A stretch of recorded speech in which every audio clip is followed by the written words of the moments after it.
السلام علیکم ورحمۃ اللہ وبرکاتہ۔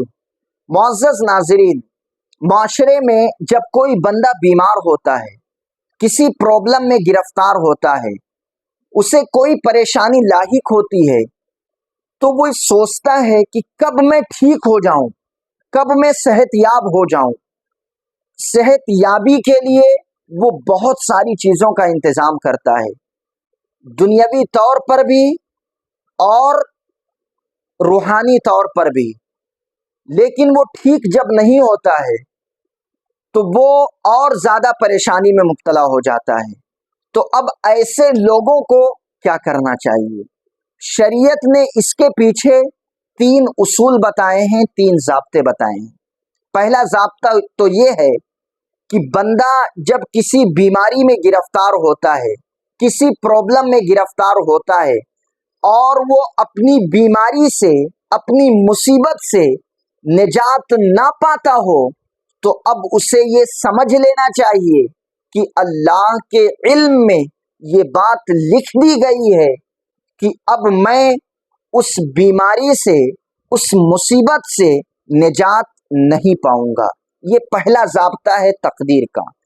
دوسرا ضابطہ کہ صحف ملائکہ یعنی فرشتوں کے صحیفے میں یہ بات موجود ہے، یہ بات معلق ہے کہ اگر خاص اکابر لوگ یعنی انبیاء کرام علیہم الصلاۃ والتسلیم، صحابہ کرام، یہ اگر اس بندے کے لیے دعا کریں جو بیماری میں مبتلا ہے، جو مصیبت میں گرفتار ہے، اگر اس کے لیے دعا کریں تو اللہ تبارک و تعالی اس کو اس بیماری سے شفا عطا فرما دے گا، اس مصیبت سے اسے نجات عطا فرما دے گا۔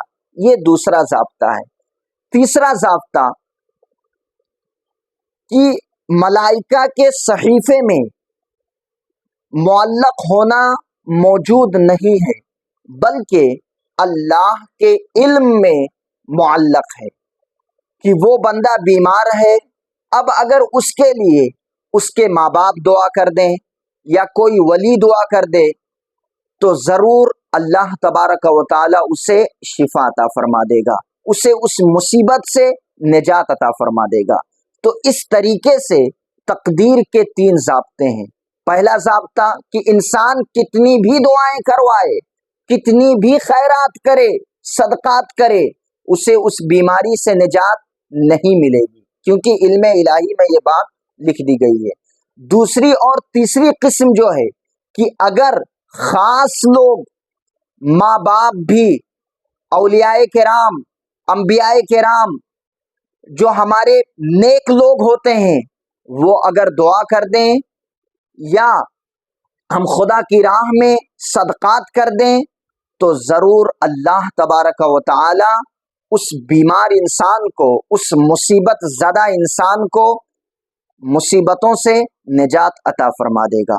امید ہے کہ آپ تقدیر کی اس بحث کو سمجھ چکے ہوں گے، اور اگر آپ سمجھ چکے ہیں تو اپنے غلط عقیدوں سے اصلاح بھی کر لیں اور اس ویڈیو کو لوگوں تک شیئر بھی کر دیں۔